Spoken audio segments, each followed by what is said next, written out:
Okay, ji. Bismillahirrahmanirrahim. Class, today we are going to discuss pulmonary function test and arterial blood gases. In this particular lecture, we are going to discuss what is the main function of pulmonary function test, what is the kind of information we can get through these tests, and what are the normal values of arterial blood gases, and what are the abnormal ABGs, and what are the body compensatory mechanism, and what are the factors affecting the normal values of arterial blood gases, and we all know that what are the factors affecting pulmonary function test. So these are the main topic of discussion we'll be covering in today's lecture. There are many values regarding normal values of oxygen and carbon dioxide and pH and bicarbonate ions.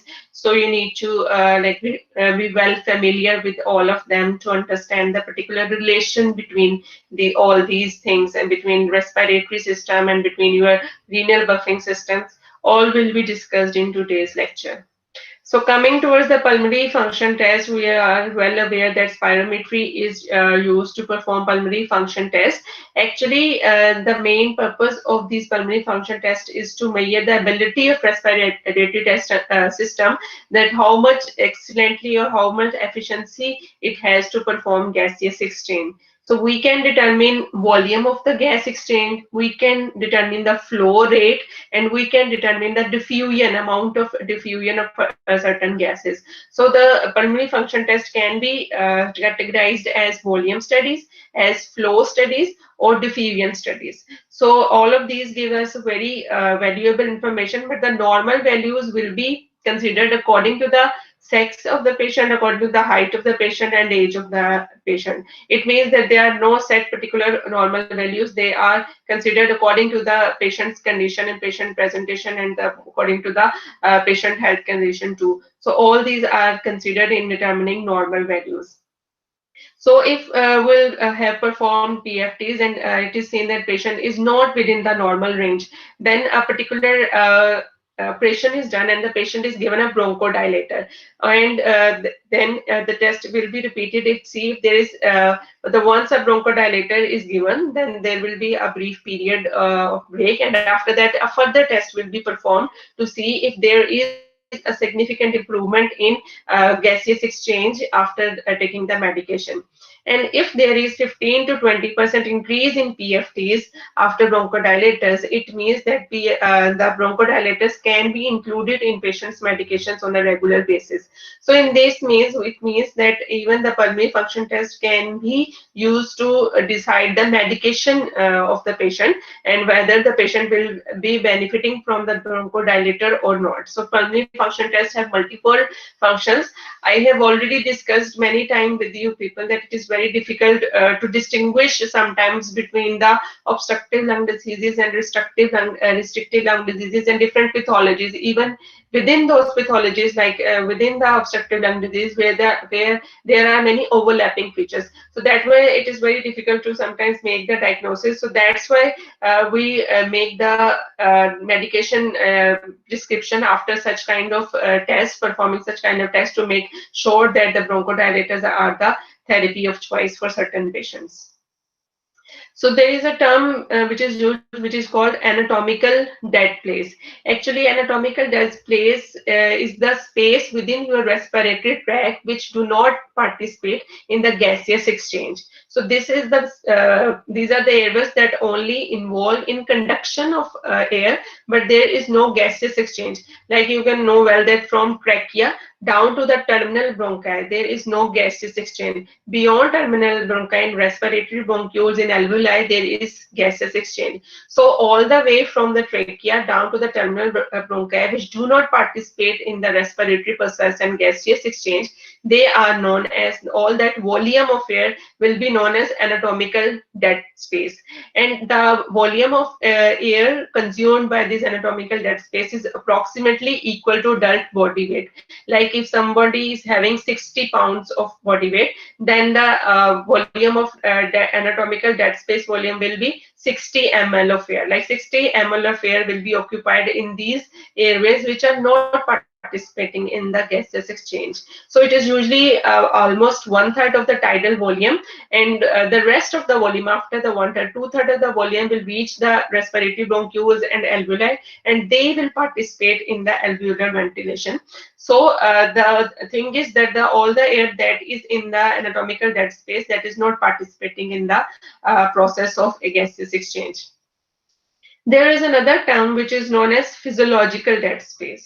So anatomical dead space is a normal term, and normally it is present in all the healthy human beings. But there are many diseases or conditions that can alter the volume of the dead space. There are certain diseases that can even decrease the dead space, like if there is pneumonectomy, when a part of the lung is cut and a part of like airway is not there. So obviously that part will not be included in the dead space. So anatomical dead space will be reduced. On the other hand, bronchospan, when the lumen is reduced, once again the volume of air accommodated in that pathway, airway will be reduced. So it means that overall dead space decreases. So there are certain diseases that decrease the anatomical dead space, like pneumonectomy, bronchospasms, all these reduce the anatomical dead space. But there are certain problems that can increase the anatomical dead space, and the areas which were previously performing the function of air ventilation and gaseous exchange, they are no more performing the function of gaseous exchange. And the one of the major example can be of pulmonary embolism. In that case, there is fresh air, there is no problem in the lungs, air is there, but blood is not available for the gaseous exchange. So if blood is not available due to emboli in any of the vessels, and the blood flow to that part is blocked, so it means that there cannot be any gaseous exchange. So this type of dead space is known as physiological dead space. Or if there is any problem in the lungs, even that the lungs is fibrosed and the part of that lung is not participating in the gaseous exchange, that also increase the that also cause an increase in the dead space, and this is called the physiological dead space, because actually there is no change in the structure, but there is a change in the actual gaseous exchange function. So this is called the physiological dead space. Okay, when the dead space is increased, obviously a larger percentage of tidal volume is used in the dead space, and it is like filling the dead space. It means that on the other hand, a smaller percentage is available for the alveolar ventilation. The result will be increased work of breathing, and patient will be feel a fatigue situation, because it will be feeling that he is unable to gasp sufficient amount of oxygen. So it will increase the work of breathing. So this is a result of if the dead space is increased.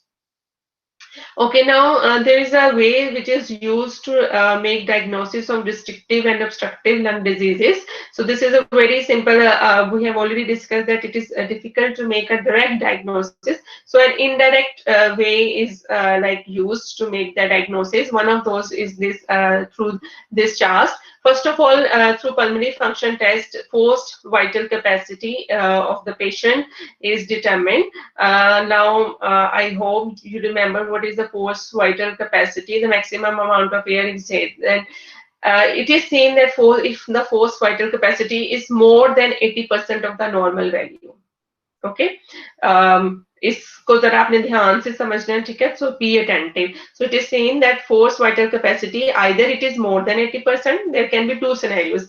Either it is more than 80% or it is less than 80%. If it is more than 80%, coming towards the first scenario, that force vital capacity is more than 80%, then obviously there is no restriction, and but there can be possible obstruction. We have to check for the obstruction, but there is no restriction if force vital capacity is more than 80%.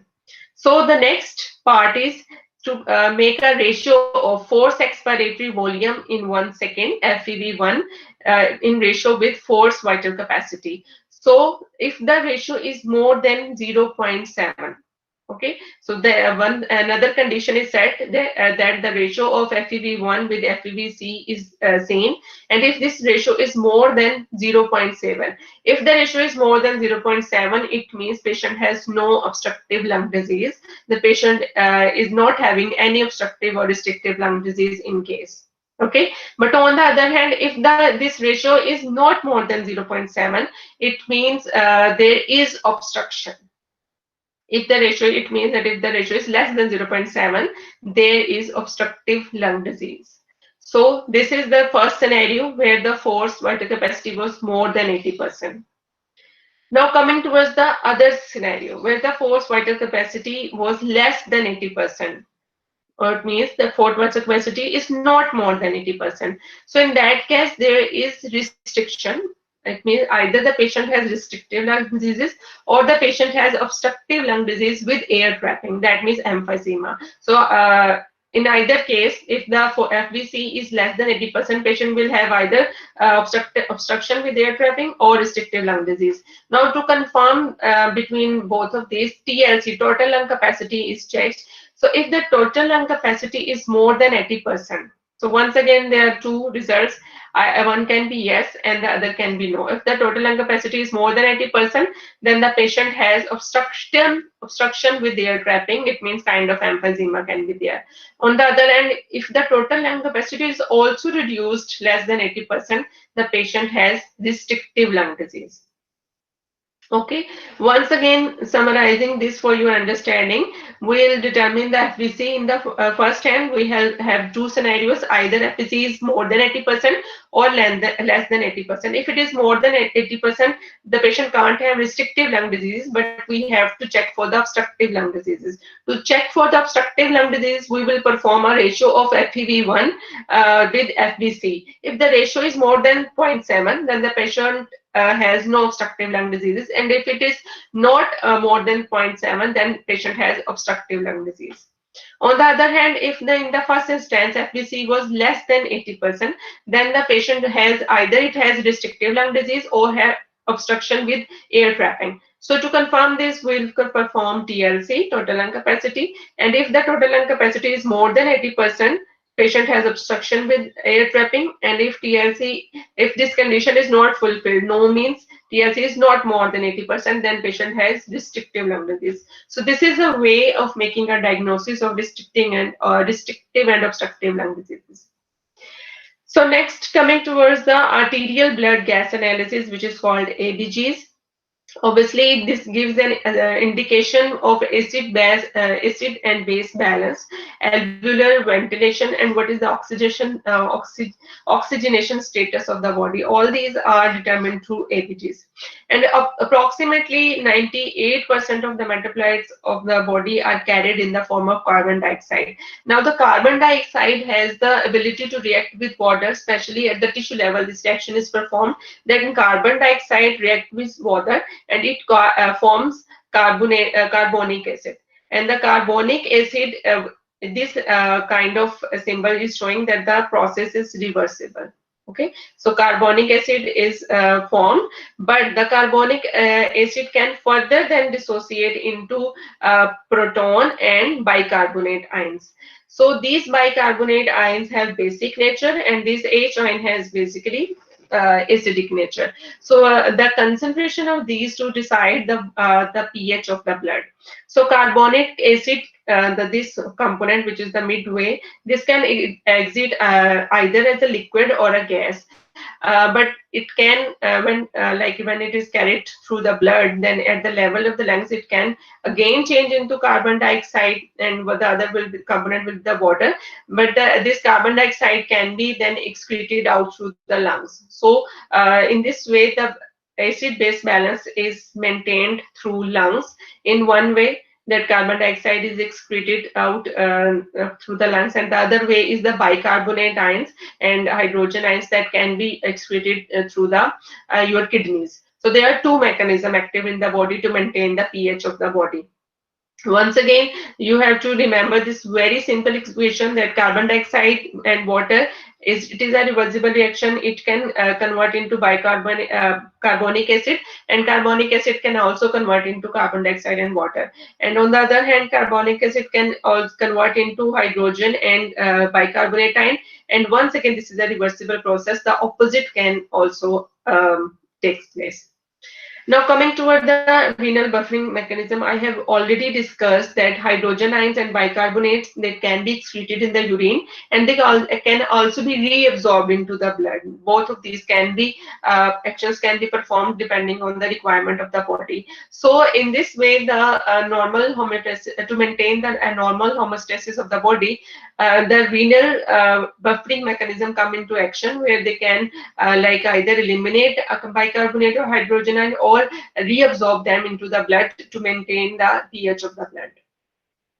Coming towards the normal blood gas values, acid base pH is always noted by obviously pH. So normal pH of the blood is between a range of 7.35 to 7.45. So this is the normal range of blood, 7.35 to 7.45. And if it is below 7.35, this is called acidemia. Obviously, that towards the zero, it is coming towards the acidic component, and towards 14, 0 to 14 is the pH level in total. So towards the 14, it reaches towards the alkalic side. So if the pH is above 7.4 4 point, it is called the alkalemia. So coming towards the base excess or base deficits. So the body obviously has the capacity, and the blood has the capacity to buffer the acid metabolites and maintain a normal pH between 7.35 to 7.45. To maintain that normal pH, we have a normal value of bicarbonate ions in the blood that is usually 22 to 26 millimole per liter. So bicarbonate ions in normal situations are 22 to 26 millimoles per liter. So if there is any disturbance in the body functions, then the buffering capacity of the blood diminishes, and this balance and this range is disturbed. So acidosis, there are two conditions we call, either we that can be then further divided, like the patient can have acidosis or patient can have alkalemia, and the acidosis can be then respiratory acidosis, or it can be your renal acidosis on the other hand, which is also called metabolic acidosis. On the other hand, alkalemia, that can also be twofold. It can be respiratory or it can be metabolic. So acidosis is whenever the body has a disturbance in acid base balance and acid is dominate, like the pH is below 7.35 side, acid dominates. This is called acidosis. On the other hand, alkalemia is an abnormal acid-base balance where base is dominant. Like for example, bicarbonate ions are dominating. Then the body is in the condition called alkalemia. So the both of these are when the body is not in the balance. Either it can reach towards the upside, alkalemia, or towards the low side, which is acidosis. So both of these are not metabolically hemostatic state, and these are not good for the body. So coming towards the other, alveolar ventilation. That was our buffering system, base buffering system. Is now coming towards the discussion of alveolar ventilation. Alveolar ventilation, how can we determine the alveolar ventilation? Alveolar ventilation can be determined through the partial pressure of carbon dioxide. Partial pressure of carbon dioxide will tell us that what is the amount of oxygen that is removed, obviously carbon dioxide that is removed. So obviously that will give us an indication that the normal ventilation process and oxygen and carbon dioxide exchange is taking place. So normal partial pressure of carbon dioxide lies between 35 millimeter of mercury and 45 millimeter of mercury. So if it is below 35 millimeter of mercury, obviously it is called hypocapnia. The condition is mostly called hypocapnia. It means there is a reduced in the amount of carbon dioxide, and this happens in the condition of hyperventilation, where patient is taking deep and rapid breaths, and as a result of that there is more blowing off of carbon dioxide than normal.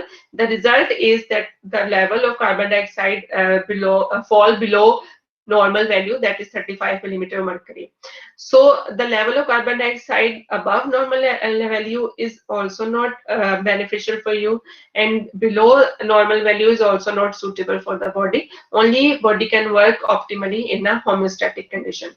So if the carbon dioxide level is above 45 millimeter of mercury, it can happen in many situations. In hypoventilation, whenever the patient is not having normal alveolar ventilation, in many respiratory diseases, the patient can have develop this condition of hyperventilation, and the patient is not blowing off enough carbon dioxide. So once again, then there will be partial pressure of carbon dioxide above 45 millimeter mercury, and both of these situations are not optimal.